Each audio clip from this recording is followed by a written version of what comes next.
Каде оди светот е насловот на ова наше размислување.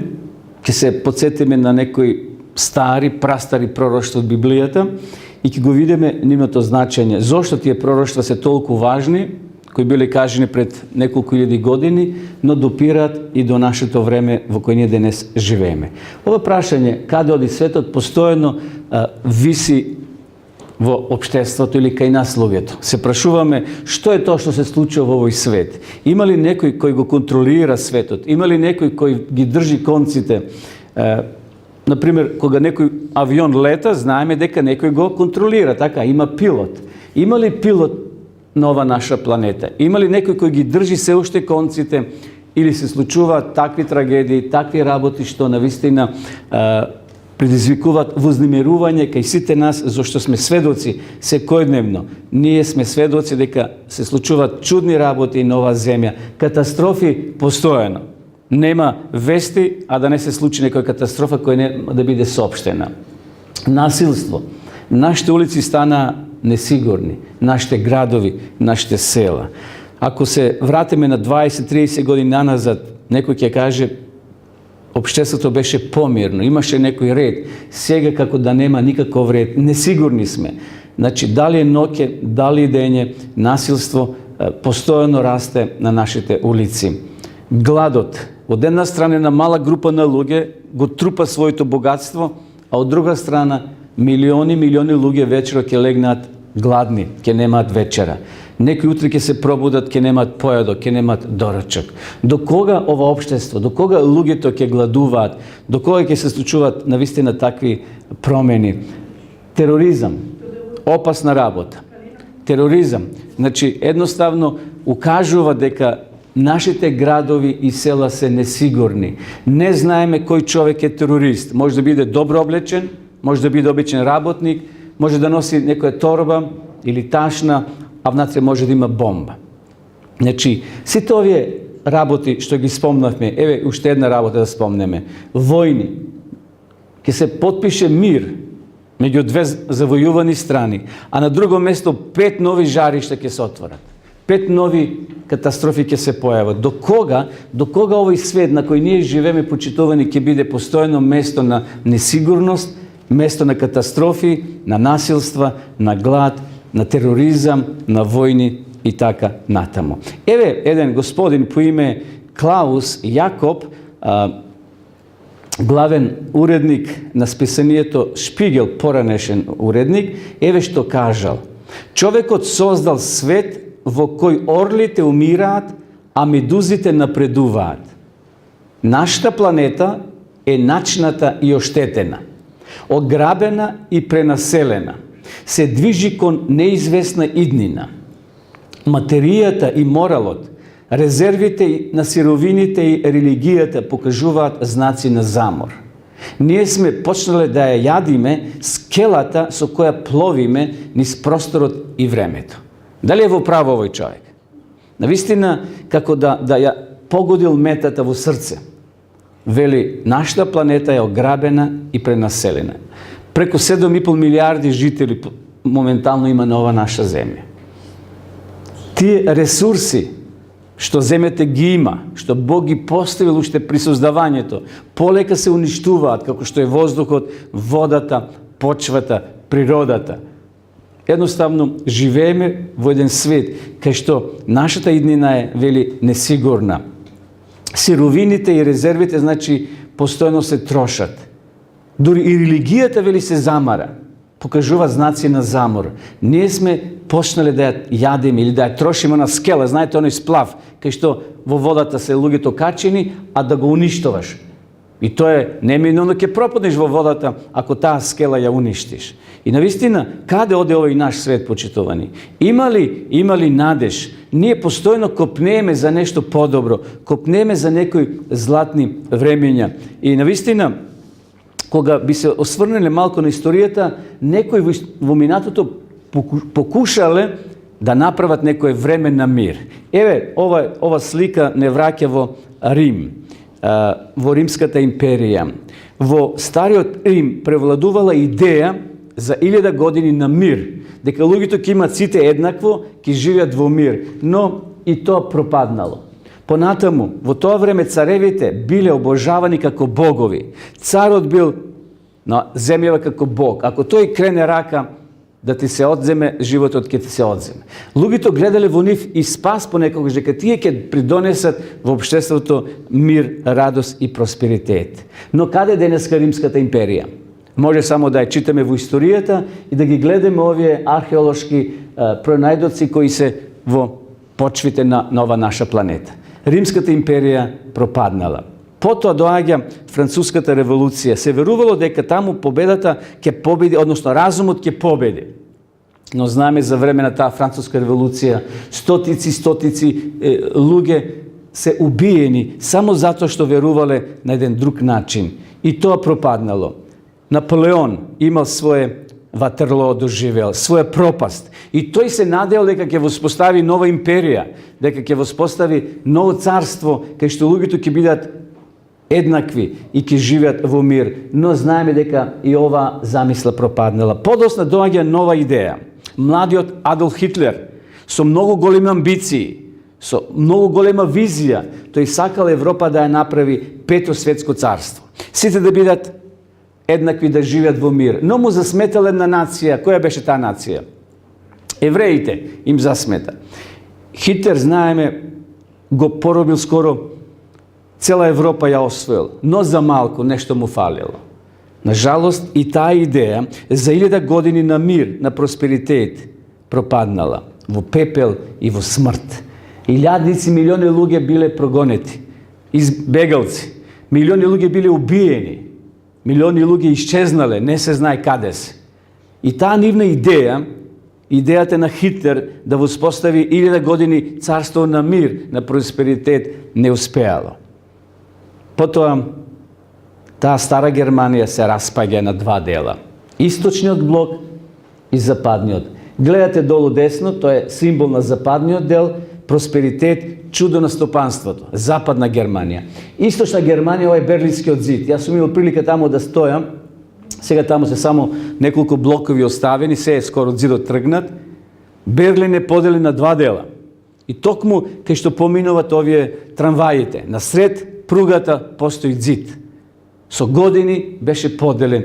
Погледнете овде. Песок, земја, ништо. И ден денес ако отидете во Германија, која веќе обединета, ќе видите разлика. Каде што бил патот и зидот, таму згради од десната страна западна Германија, големи, високи, а од левата, односно источната, мали кукички. Значи, тој систем ги уназади луѓето во Германија. Но верува, сунува, денеска Германија обединета, ова Германија. И ден денес се чувствуваат разликите помеѓу источниот блок и западниот блок.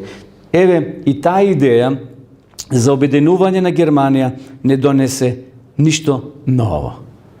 Но луѓето се надеваа и понатамо.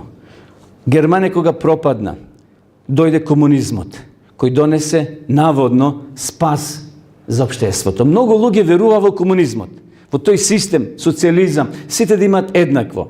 На богатите им се одзема куќите, односно имотите, нивите, дуќаните и да биде едно општество во смисол колектив. Знаете, вие се сеќавате по старите да имат колектив, сите да работат, значи сите ќе имат заедно, кооперации ќе има, но на жалост повторно луѓето се разочара и во овој систем.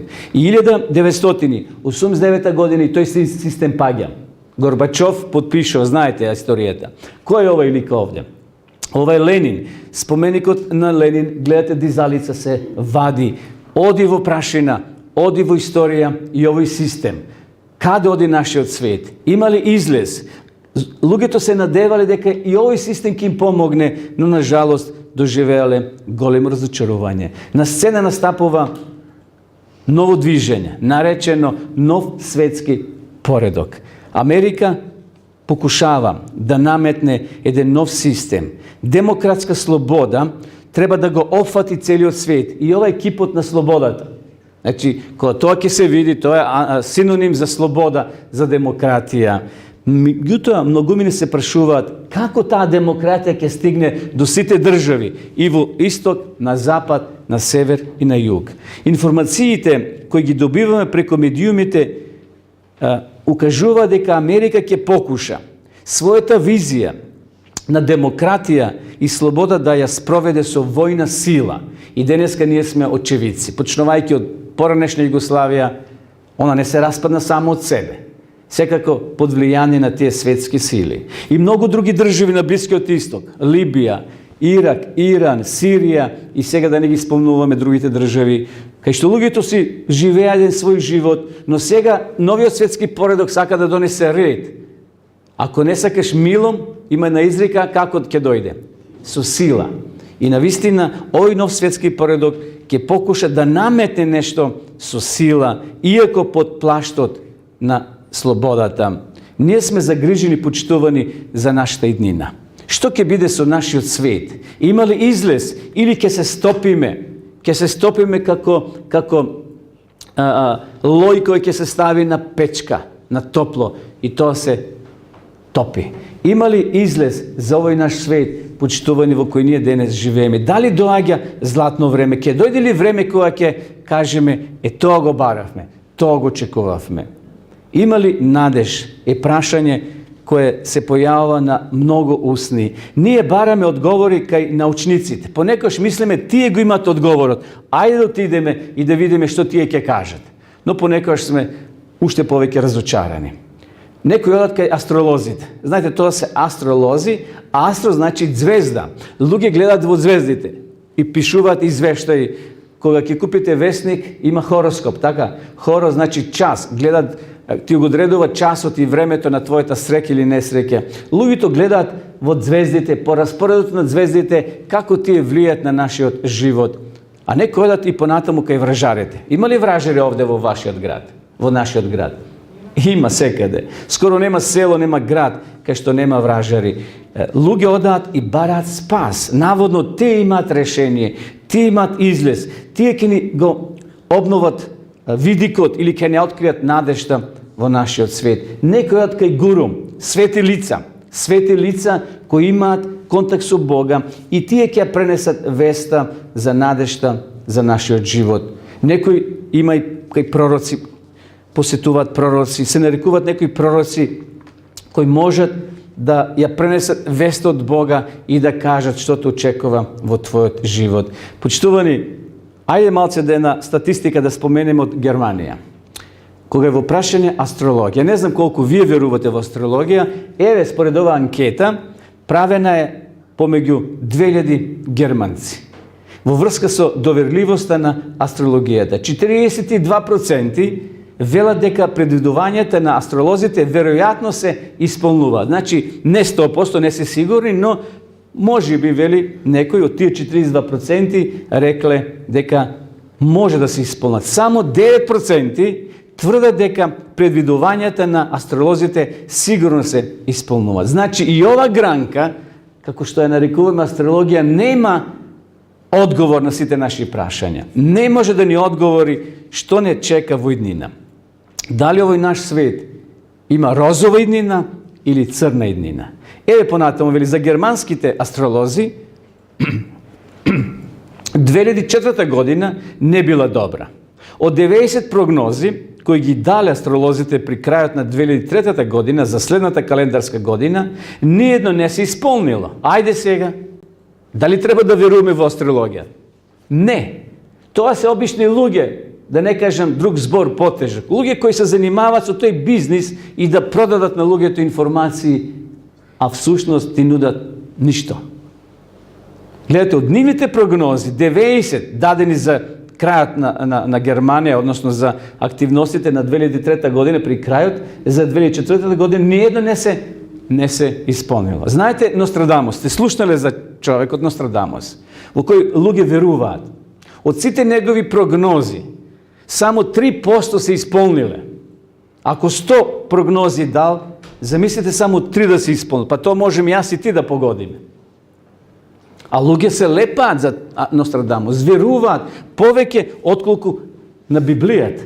И затоа ние вечера ќе ја контактираме Библијата, да видиме што таа ќе ни каже. Има ли надеж Библијата? Дали ни укажува Библијата надеж за овој свет во кој ние живееме? Еве, која понуда вечерва ќе ја кажеме. и ќе откриеме. Тоа е понуда за ориентација. Како ние да се ориентираме во нашиот живот? И Јован 12:46 вака пишува: Дојдов како светлост да го осветлам овој темен свет, да сите кои во мене се надеваат да не лутаат во темнината. Гледате, ние сме во овој свет во една темнина, во еден мрак.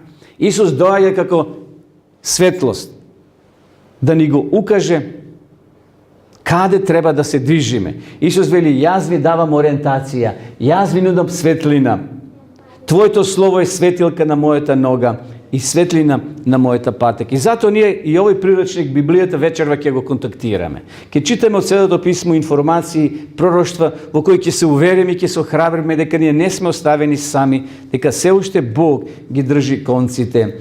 Еве како Бог однапред ја открива иднината. Читаме во Исаја 46 глава. Спомнете си за минатото. Јас сум Бог и нема друг Бог, никој не ми е сличен. Оној сум кој од почетокот им го открива свршетокот и јавува однапред за она што уште не се збиднало. Мојата одлука ќе се исполни, ќе извршам се што ми е по волја. Гледате, почитувани, Бог ја открива својата иднина. Бог ја открива иднината и наша. Бог се однапред во Библијата открил што ќе се случува и затоа не треба да бидеме вознемирени. Но прашањето каде од нашиот свет се уште постои и Библијата ќе ни даде вечерва одговор. Бог вели: не прави ништо, а да не им ги открие своите намери на своите слуги пророци. Значи, Библијата е меродавна да ни каже вечерва што ја очекува нашата планета, нашиот свет во кој ние денес живееме. Има ли место за страв или нема? Ке спомнам сега 4 постулата или 4 столба зошто библиските пророштва се многу важни. Број 1. Пророштвата се доказ за еден семоќен Бог кој владее и одлучува. Број 2. Пророштвата се доказ за тоа дека Библијата е доверлива Божја реч. Број 3. Пророштвата го објаснуваат минатото, однапред ја објавуваат иднината. И 4. Пророштвата ги откриваат тајанствените мисли на нашиот Создател. 4 многу важни работи. И ние овие работи ќе провејуваат низ ова размислување вечерашно. Значи, пророштвата се доказ дека Бог владее на оваа земја, дека Бог одлучува. Пророштвата се доказ дека Библијата е доверлива Божја реч, дека тоа не е обично писмо. Во библиотеката имате стотици, илјадници книги. Но Библијата не може да изедначите со тие книги. Овде вели дека Библијата е Божја доверлива реч, Божје писмо. Тука се дадени пророштвата кои ние може да ги читаме. Пророштвата го објаснуваат минатото, сегашноста и иднината. Пророштвата ги откриваат тајанствените мисли на нашиот Создател. Ајде вечерва да поминеме накратко низ сонот на големиот цар, кој живеел во едно силно, мокно царство на Навуходоносор. Тој владеел со царството на Вавилонско 604 година до 562 година. Навистина, тоа било едно силно, мокно царство. Тој човек спил како и ние што спиме, кој ќе заминеме вечерва на спиење. Си легнал, но пред да заспие, тој се занимавал со иднината, размислил како ќе владе неговото царство вечно. Тој ќе биде владетел и царството ќе владее вечно. Со такви мисли тој легнува. И сонува сега сон. Замислите, ништо вообичаено. И ние сонуваме соништа, така. Некој вела дека соновите не траат цела ноќ, неколку секунди, 20, 30, 50 секунди или на минут. Значи, тие се кратки секундни на сон, меѓутоа на сон, но кога ќе се разбудиме, може да го раскажеме 2 часа да зборуваме. И замислете овој сега човек, овој Навуходоносор царот, сонил сон, се буди наутро, но го заборавил сонот, а бил свесен дека е многу важен. И ги повикал своите вражачи, своите гатачи, оние кои биле вработени на неговиот двор да му ги тумачат соништата. Им кажал: сонив сон, но го заборавив. Ве молам да ми го кажете број 1 сонот и второ значењето. А те му велат: царе, не постои човек на земјава кој може да ти каже што си сонил. Кажи го ти сонот, а ние ќе ти најдеме тумачење. Меѓутоа, царот не бил задоволен, веднаш наредил да тие бидат убиени. Ова вест стасува и до младиот Даниел. Младиот Данило кој бил еврин, заробеник во царството Вавилонско. Тој бил со своите другари, троица, тој бил четвртиот, и едноставно бил повикан и дошол на интервју, би рекол, на разговор кај царот. И царот го прашува: момче, можеш ли ти да ми кажеш што сум сонил и второ да ми го протумачиш сонот? Да, јас не можам, но ќе побарам мудрост од Бога. Дај ми време од неколку денови. Царот му дава време и се враќа Данило кај своите другари. Цела ноќ се молат да Бог го каже кој е сонот и да му го каже тумачењето. И еве го сега Данило се враќа назад и му каже дека тој не моќен, тој нема сила, тој не е пророк во смисол како врачарите или гатарите што го правеле тоа. Но Данило рекол: има горе на небото Бог кој ги јавува тајните на своите слуги. И замислите, Данило, ако ја читаме втората глава, ќе видите како подробно, како Данило да го гледал тоа на филм, како да го чита од некоја книга. Ово царот имаше привид, му вели Данило на големиот Навуходоносор. Ете кип голем, кип многу блескав стоеше пред тебе, страшен за очи. Главата на кипот беше од чисто злато, градите и раците од сребро, стомакот и бедрата од бронза, нозете од железо, а стапалата делумно од железо, делумно од глина. И сега Данило го гледа во очи својот предпоставен цар. Ти наблюдуваше, одеднаш се одвали камен, а да не го допре рака, па удри во кипот, во стапалата од железо и глина, та ги скрши. Тогаш наеднаш се здроби и железото, и глината, и бронзата, среброто и златото. И се стана како плева на гумно лете. И ветерот го однесе сето без трага. А каменот што удри во кипот стана голема гора, те ја наполни сета земја. Ево отприлика Данило му го насликал кипот на големиот Навуходоносор. Глава од злато, гради, значи предниот дел од сребро, стомакот и бедрата од бакар и сосема надолу стопалата помешани со железо и глина. И сега замислете, Навуходоносор седи на својот стол, Данило му објаснува, тој подстанува и вели: да, момче, тоа е. Како знаеше? Ме подсети. Значи, Навуходоносор бил свесен дека има нешто важно, а Данило тоа му го насликува. И вели: царе, после кога сето тоа го виде, еден камен фрлен отстрана, удри, вели, доле во стопалата и кипот се разурна, се сруши, се смели како плева што читавме. Во историските податоци пронајдени се писма на Навуходоносора. Еве, овие се оригинални негови писма, кај што тој ја искажува својата желба да неговото царство владее вечно. Тој мисли дека вечно ќе владее неговото царство. Нека трае вечно, значи еве тој надпис негов, со негов печат. Тој во својата подсвест се занимавал со своето царство, односно со неговата иднина. Но Данило бил навистина човек кој искрено ја кажал вистината. Царе, после тебе ќе настане друго царство. Тоа било непријатно пророштво за големиот Навуходоносор, но вистината морала да се каже. И навистина, кога правнукот на Навуходоносор, Валтасар, во една прилика направил таква гозба, што ги поканил сите своји најголеми соработници и едноставно направил таква гозба, пиеле и јаделе цела ноќ.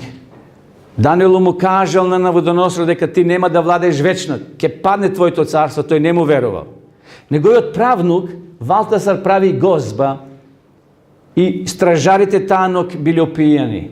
Сите биле полупијани и едноставно никој не му верувал на Бога. Данило дошол овде на ова гозба не затоа што сакал да биде присутен, туку бил повикан од Валтасара, зашто тој видел на надпис над зидот неразбирлив за него, за Валтасар, и го повикува Данило. Знае дека неговиот прадедо имал разговор со Данило, кој му ги укажа сите царства кои ќе се случат и му го протумачи сонот. Тој се сетил дека на дворот постои човек по име Данило кој може да ги тумачи тешките работи. И гледате сега Данило веќе во години доаѓа на ова место и почнува да ги тумачи, да го тумачи надписот. Првин пишувало мене, на арамејски. Данило вели, го броил Бог твоето царство и до крај го изброил. Понатаму текел, измерен си на мерила и се нашол лесен. У Фарсин разделено е царството твое и дадено и на медијанците и персијанците. Замислите, Данило без срам, без страв, ко чита писмото. Тоа е писмо од Бога. Да се опамети Валтазар, ги зел садовите од Ерусалим, од храмот тие свети златни садови, кај што служиле свештениците и пиеле од нив, ги обесчастиле. Му прекосили на Бога и сега Бог праќа порека дека готово е неговото царство, дека е измерена вага и е најден лесен. Данило вели, Господине Валтазар, вечера твоето царство ќе пропадне. Никој не му верувал на Данило. Меѓутоа, што се случувало меѓу време? Едно пророштво го спомнува името на освојувачот скоро 150 години порано. Значи, 150 години порано. Бог преку еден пророк дава соопштение, дава вест, дека ќе дојде ден кога тоа царство, првото, Вавилонското, ќе се распадне. И сега да не читаме ради времето, во Исаја 45 глава 1 и 2 го пишува.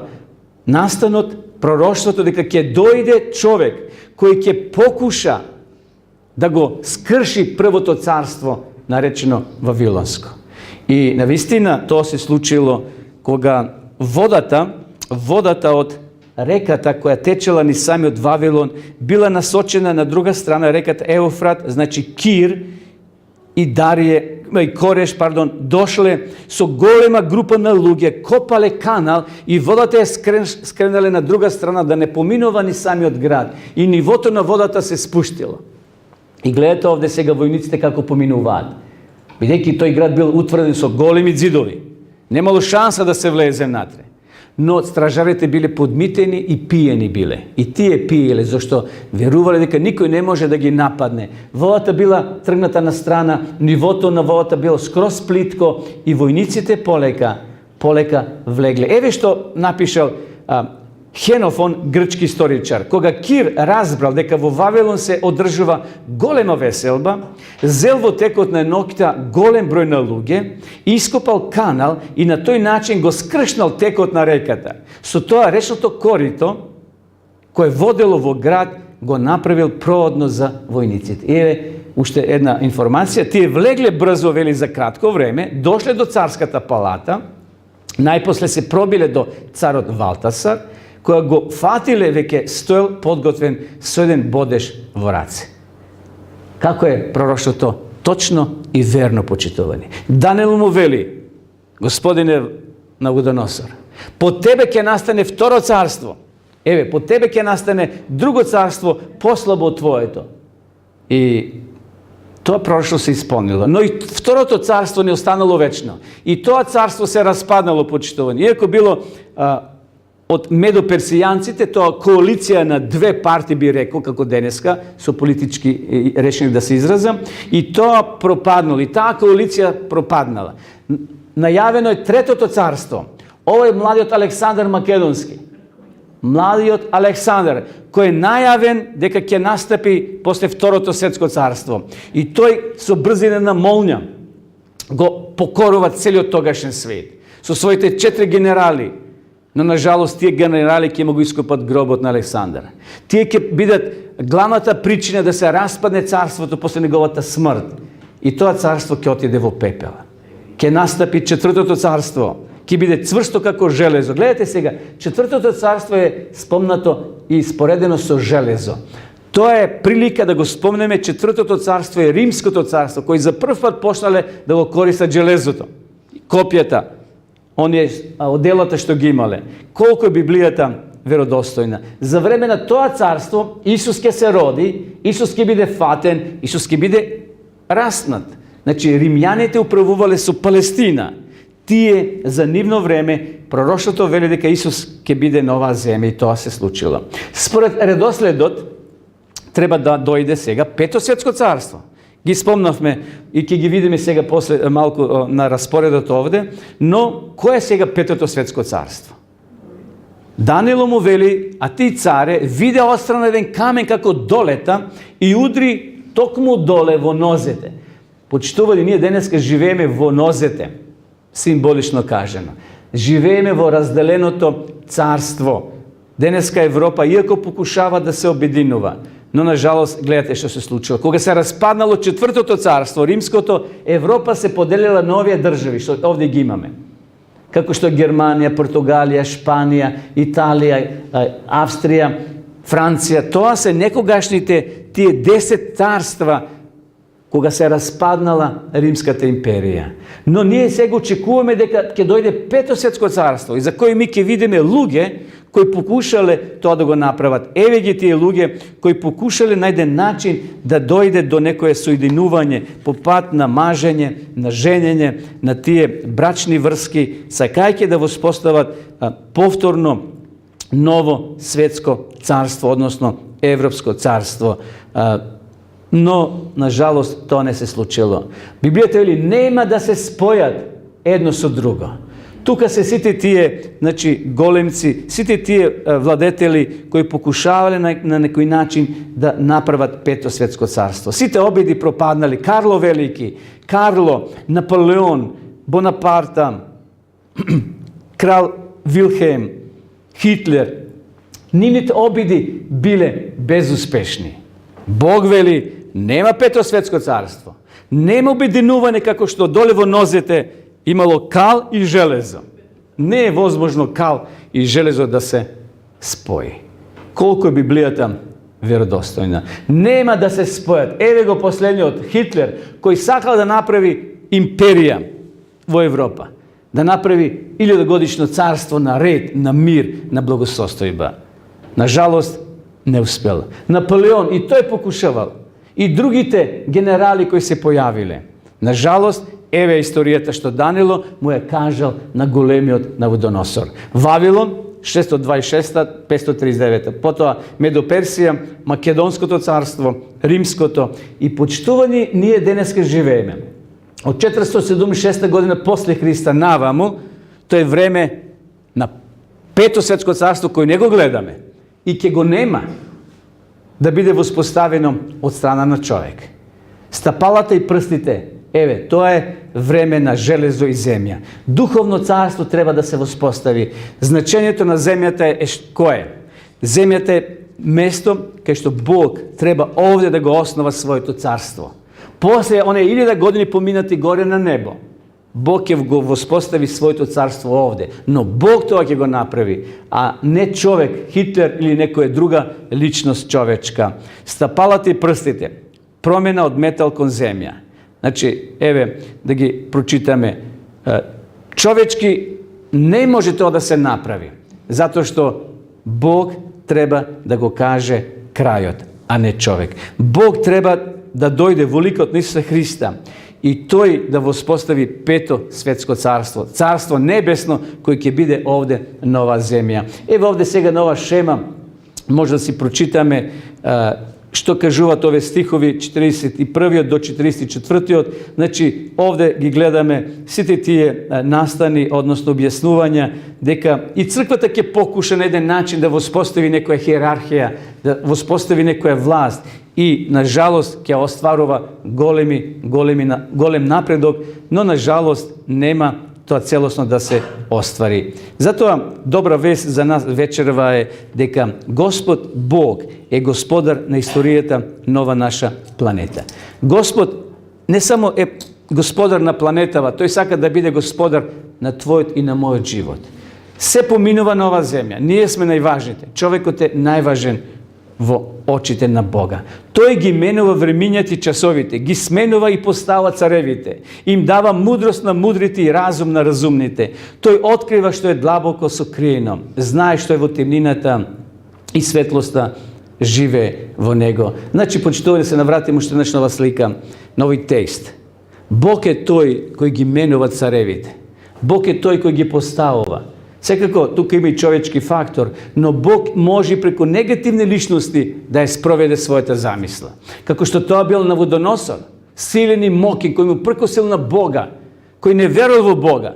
Но тој Навуходоносор, знаете што доживел? 7 години добил таква природа, животинска природа, станал како волк, живел во шума, се хранел со трева, со птиците полски, вели Библијата. Само Бог да го поттикне да размислува дека Бог е господар на планетава, не тој. Тој се надевал дека вечно ќе живее и вечно ќе трае неговото царство. И затоа овде вели, Бог е тој кој владее. Тој открива што е длабоко сокриено, знае што е во темнината и светлоста која живее. Јас сум Боже создание, тој има контрола над овој свет и над мојот живот. Нека навистина тоа биде и наша молитва вечерва, дека Бог е тој кој ќе го каже крајот, а не човекот. Човекот покушал, пробал, но на жалост не му успеело. А додека го чекаме тоа петот светско царство, Божје царство петот, ки има солзи, ки има и радости, ки има и несреќи, ки има се и се што. Тој доказ дека сме ние на една планета, на една земја, на жалост, кај што ѓаволот, почитувани, се уште ги покажува своите заби, но наскоро ќе му дојде крај. Наскоро ќе му дојде крај и сатаната ќе биде победен за секогаш. Исус вечерва вели да дојдеме кај Него и да ги откриеме тие квалитети што Тој ни ги нуди. Не да се осврнеме кон астролозите, кон гатарите, кон вржарите, само може пари да ни се оберат и да останеме повторно празни, да бидеме повторно разочарани, зашто човекот не може ништо да ни помогне кога е во прашање днината. Што значи каменот? Данило, неле, спомнал, а ти царе, виде од едната страна како падна камен и удри во тој голем кип. Што значи, почитувани, каменот во сето ова приказна, што ние вечера спомнуваме? Еве одговор. Во времето на овие цареви, небесниот Бог ќе подигне царство кој никогаш нема да пропадне. И не ќе помине врз некој друг народ. Тоа ќе ги разбие и ќе ги уништи сите оние царства, а само ќе стои довек. Во времето на овие, вели, цареви небесни. Во кое време? Во време на поделена Европа, иако денеска велиме обединета колку ги има, 29 држави, иако сите не се обединети, зашто во Европа има многу други држави, но во времено кога Европа ќе покушава да се обединува, иако сега гледате Англија веќе излегува, други најавуваат, трети сакаат да влезат во тој сојуз, значи една мешавина се случува, Бог вели во тоа време ќе подигне свое царство, кое нема да помине на друг народ, зашто Вавилонското поминало на медоперсијанците. Второто царство, медоперсиското, поминало на кого? На Македонското царство. Па Македонското се распаднало, отишло во Римската империја. И тоа се распаднало на денешна Европа, поделена или обединета со тие 29 држави. Во тоа време Бог вели ќе подигне свое царство. Ќе ги разбие, ќе ги уништи сите оние царства, а само ќе остане. Каменот, почитувани, е Божјето вечно царство. Каменот, гледате, не е фрлен од страна на рака. Ако е човечка рака, ние би прашале, чија е таа рака? И пророкот мора да даде одговор. Бидејќи Данило морал да му одговори на Навуходоносор ако видел рака кој фрла камен. Но нема рака. Тоа е знак дека Божјото царство ќе биде воспоставено од страна на Бога, а не од страна на човек. И затоа ние живееме во време кога наскоро ќе се воспостави петото вечно Божје царство.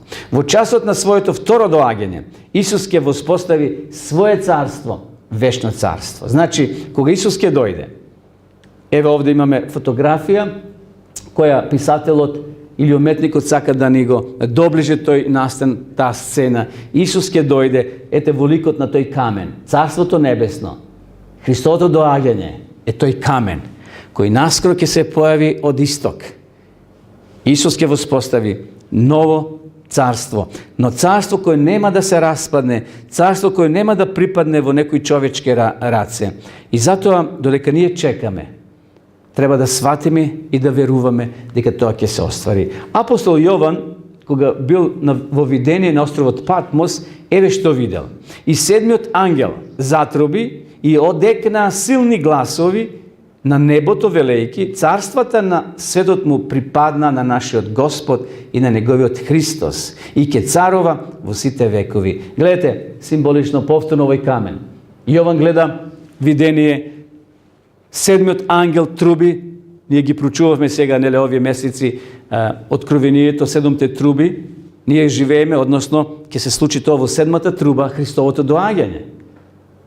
Силни гласови, царствата на светот му припадна на нашиот Бог. Човекот ќе замине, човекот пропаѓа, царствата негови пропаѓаат, ќе остане само она Божито. И затоа Исус, пред да замине од ова наша планета, дал едно прекрасно ветување. Во домот на мојот татко има многу живеалишта. Ако не беше така, јас ќе ви кажев, одам да ви приготвам место. И кога ќе отидам и ви приготвам место, пак ќе дојдам и ќе ве земам при себе, за да бидете и вие каде што сум јас. Гледате, почитувани, Исус ветил дека ќе се врати. Со неговото враќање ќе се воспостави петото царство. Тој ќе го воспостави кога ќе дојде. И за тоа ќе биде вечно, непроменливо. Нема да поминува од една генерација или во друга генерација. Затоа нашата надеж е во Исуса, распнатиот Исус кој воскреснал. Јован вели и видов ново небо и нова земја, зашто првото небо и првата земја помина и море немаше веќе. Тогаш јас, Јован, го видов светиот град, новиот Ерусалим, како слегово од небо, од Бога стокмен, како невеста која е украсена за својот маж. Ова е време кој го очекувале патриарсите, старите патриарси, пророците, апостолите, во средниот век валдежаните, они кои биле фрлани пред лавовите и во катакомбите, со надеж и со вера дека без разлика дали животите ќе бидат уништени, да го видат ова сцена, новиот град Ерусалим. Верувам дека ова е наш копнеш, почитувани, дека и ние очекуваме таа блажена надеж, остварување на надежта што ја имаме во нашиот Господ Исус Христос. Затоа добра вест за нас вечерва е следнава. Бог има контрола на овој свет. Без разлика што има тероризам, без разлика што има земјотреси, што има глад, што има други проблеми и болести, сепак Бог ги држи конците. Кога Бог би се тргнал само за неколку секунди или минути, сатаната би ја спржил земјава и би ја уништил. Тој тоа го посакува, но Бог не дозволува, зашто Бог треба да се потпише на крајот. Тој да каже крај, свршено е. И ќе избрише, вели Библијата, секоја солза од нивните очи. И смрт нема да има веќе. Ни тага, ни плач, ни болка, зашто првото помина. Ова е првото. Овој живот, сега кој го ние живееме. Јован ова го нарекува прво. Тоа ќе помине, ќе се воспостави еден нов систем. Систем кај што Бог ќе владее. Ние сме овде, почитувани. Еве, нашата генерација овде живее. Овде во прстите, во стопалата. Гледате, земја и глина. Тоа не е тврд материјал. Тоа ќе се распадне. Горе беше железото, горе беше бакарот, горе беше среброто, главата беше златна. Од тие елементи од што е составен кипот. Но ние сме овде, во земјата и железото. Тоа наскоро ќе се сруши. Ќе падне оној камен, ќе дојде еден голем камен, ќе удри и за секојаш ќе се сруши се што се случува. Нам ни е потребна една одредена точка во нашиот живот. Имаме ли ние ориентација во нашиот христијански живот? Или живееме како што ветерот ни дува? Ќе дојде некој ќе ни каже вака веруваме и ќе поверуваме. Ќе дојде друг вака веруваме и онака. Мора ние да имаме ориентација. Библијата треба да биде наша GPS, мапа или карта која ќе не раководи. Еве, замислете авионите како летаат, како се движат авионите. Па немаат знаци долу да гледат. Ајде, ние возиме шоферите, имаш знак, ти пише од толку километри кривина лево, кривина десно и се ориентираш. Како авионите летат и по магла, и ноќе, и дење, и сонце, и дожд. Затоа што тие имат невидливи системи кои ние луѓето не ги гледаме, но пилотите ги пратат на своите дисплеи, екрани и тие ги пратат, тие ги водат. Тој нивни GPS. a ние спиеме 20 часа или 15, се возиме на дълги релации, а пилотът ги прати. Той го води. Та навигация той я прати. Имаме ли ние, почитувани, таква навигация во нашиот живот? Значи пилотот што треба да работи? Само да ја прати таа навигација и сигурно ќе стаса до целта. Имаме ли ние своја навигација? Нека Библијата биде наша навигација, наш патогас кој ќе го следиме. Да ги оставиме традициите, обичаите. Секој село, секој град има свој обичај. Ако тргнеме по обичаите, никаде нема да стасаме. Нека навистина за нас, почитувани, Библијата биде тоа средство кој ќе ни помогне како да живееме христијански, како да се ориентираме, кого да следиме. Библијата нека ни биде навистина тоа врховно правило во нашиот живот. И сосема за крај, Исус вечера ги шири своите раце. Ги шири и вели, не плаши се. Не плаши се. На прашањето каде оди нашиот свет, нема да отиде никаде, кај што не треба. Зашто Бог се уште ги држи конците. Во меѓувреме ќе се случат многу катастрофи, многу лоши работи, но ние треба да ја зајакнеме нашата вера. Да имаме оваа книга, наша навигација, која ќе ни помогне да не залутаме.